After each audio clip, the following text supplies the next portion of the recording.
Halo, kamu lagi mendengarkan podcast Resensi Buku yang merupakan kolaborasi antara Podcast Main Mata, Gramedia Pustaka Utama, Gramedia Digital, Goshen Suara Indonesia, dan didukung oleh jaringan Potluck Podcast. Selamat mendengarkan!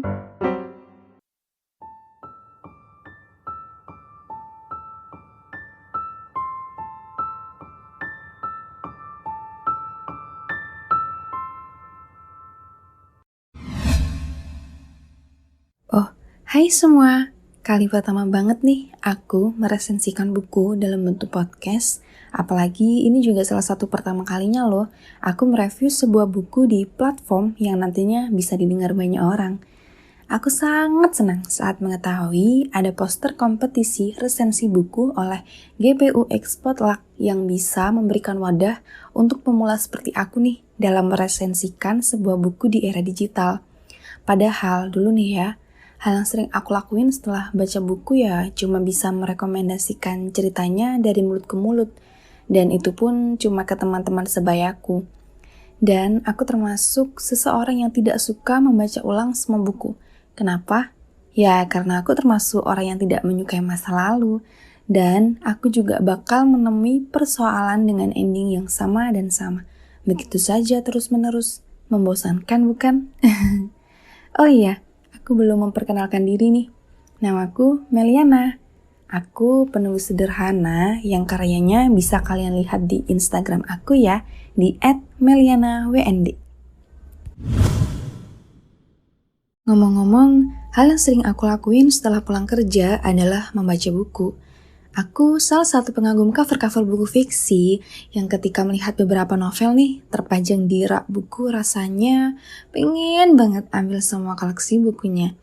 Dan akhirnya aku beli nih satu novel karya Ila Nathan yang berjudul The Star and I yang baru aja nih dirilis Januari kemarin. Dan cover terbarunya juga mengingatkan aku pada novel sebelumnya yang berjudul In a Blue Moon. Oke, langsung aku bacain aja ya sinopsis ceritanya. The Star and I, karya Ila Nathan. Sejak kecil, Olivia Michelle ingin tahu siapa orang tua kandungnya. Jadi, ketika ia mendapat kesempatan bekerja di New York, ia pun menyambarnya tanpa ragu. Namun, mencari seseorang tanpa nama di kota sebesar New York adalah sesuatu yang mustahil.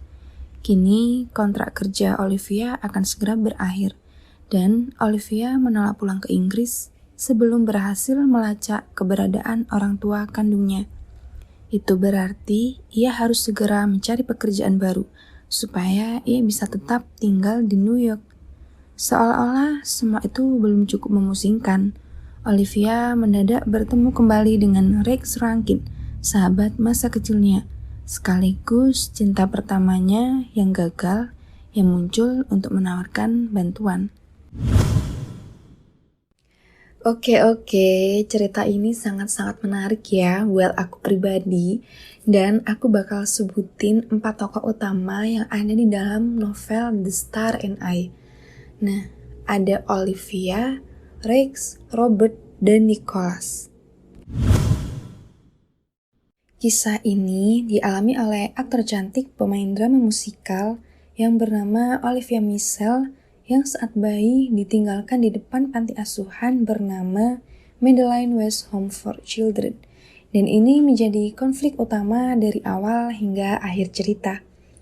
Yang menjadi konflik adalah panti asuhan yang sebelumnya bernama Madeline West Home for Children ternyata telah berubah nama menjadi Morrison Children's Services karena kebakaran pernah terjadi di tempat itu sehingga menghanguskan semua data dan informasi anak-anak yang dulunya berada di panti tersebut. Namun, sebelum kebakaran itu terjadi, Olivia Michelle telah diadopsi oleh keluarga yang harmonis dan mengajaknya untuk tinggal di Inggris. Sejak saat itu, ia bertemu Rex yang menjadi sahabat kecilnya.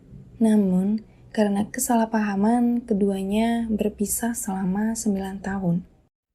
Saat beranjak dewasa, Rex memutuskan untuk pergi ke New York menemui Olivia, karena Rex tahu gadis itu tidak akan pulang ke Inggris sebelum Olivia menemukan orang tua kandungnya di New York. Akhirnya, dibantulah penyelidik swasta yang bernama Robert, yaitu usulan dari Rex untuk menemukan orang tua kandung Olivia. Petunjuk yang bisa diberikan Olivia kepada Robert hanyalah sebuah handuk kecil bertuliskan nama Marilyn yang dulu pernah membungkus Olivia saat masih bayi. Digadang-gadang nama itu kemungkinan besar adalah ibu kandung dari si Olivia. For your information nih ya, Rex Rankin itu seorang komposer dan penulis lirik lagu dari The Star and I yang lagu-lagunya ini terkenal dan mendunia karena liriknya yang romantis. Kira-kira liriknya seperti ini.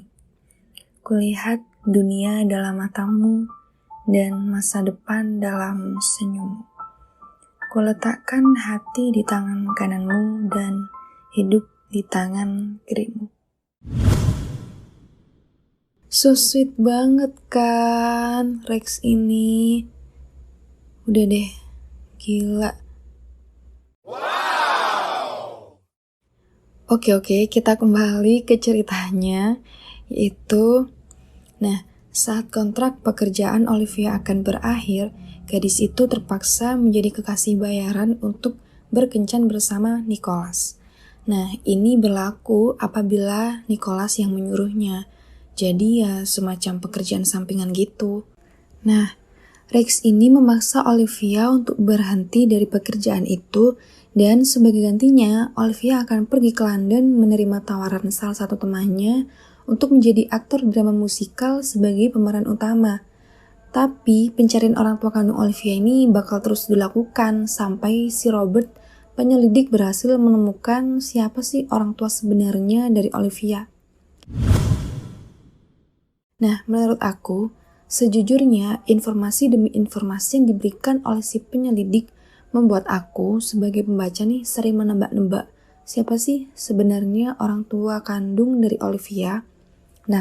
Hal ini yang menjadi ketertarikan aku untuk tetap membaca buku The Star and I, dan pencarian itu membuat emosiku naik turun karena aku baru mengetahui siapa orang tua kandung Olivia ini di akhir cerita.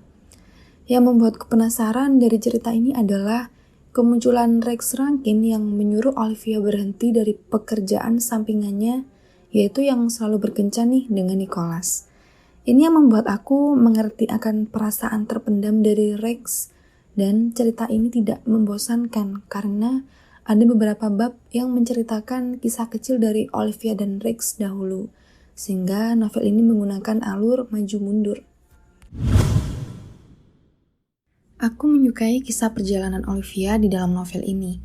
Novel yang ditulis oleh Ila Nathan seperti kisah nyata yang bisa kita temukan di luar sana, dan aku tidak menemukan unsur dramatis yang membuat novelnya berandai-andai. Bagaimana akhirnya Olivia berhasil menemukan orang tua kandungnya, namun tidak seperti apa yang ada di pikiran dan ekspektasi Olivia. Sesungguhnya sang tokoh sangat kecewa. Oh iya, yang membuat aku merasa novel ini sangat-sangat spesial adalah Ila Nathan berhasil menuliskan cerita ini di satu waktu, yaitu di bulan Desember sebelum malam tahun Natal, di mana musim salju yang dingin datang menyajikan kejadian yang terlihat sederhana namun penuh makna, yaitu pencarian dan usaha Robert dalam menemukan orang tua kandung si Olivia, sehingga latar waktunya tidak menjelaskan periode selama berbulan-bulan bahkan bertahun lamanya. Menurut aku, novel ini juga akan sempurna jika adanya penambahan di sisi Rex Rankin, sehingga saat pertemuan Olivia dan Rex untuk pertama kalinya selama 9 tahun tidak berjumpa, bisa memberikan kesan kepada pembaca bahwa Rex sangat menyayangi Olivia lebih dari sekedar sahabat, didukung oleh bukti yaitu penyewaan detektif untuk menemukan orang tua kandung si Olivia. Jadi pengen deh ketemu laki-laki seperti Rex Rankin. Oh iya, satu lagi deh. Alasan aku memutuskan untuk meresensi buku ini sebenarnya karena novel ini tuh merupakan trilogi karya Ila Nathan yang belum pernah aku baca, dengan 2 novel sebelumnya yang berjudul Sunshine Becomes You yang sudah pernah difilmkan dan novel berjudul In a Blue Moon. Sehingga inilah yang menjadi ciri khas dalam semua novel karya Ila Nathan dan aku wajib banget sih buat merekomendasikan novel ini ke kalian. Oke, itu aja deh resensi kali ini. Semoga ada kabar baik menanti aku. Oke, bye-bye guys.